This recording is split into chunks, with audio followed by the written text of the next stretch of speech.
In this video, I'll show you how to change the meeting organizer in Outlook. Outlook doesn't offer a direct option to switch organizers, but there is an effective workaround you can use.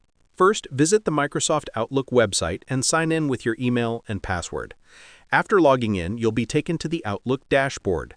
Look for the calendar icon in the top left corner and click it to open your calendar. It's important to understand that Outlook does not allow you to directly replace the meeting organizer.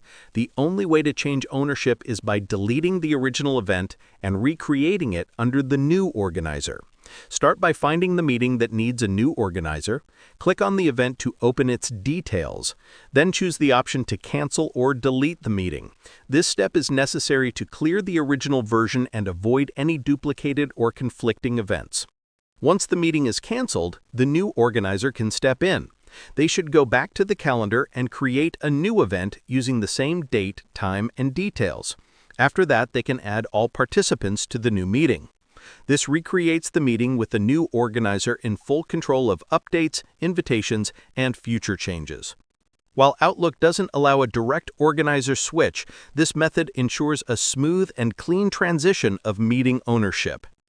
If you need help with calendar sharing, scheduling, or email tips, feel free to ask. Happy organizing!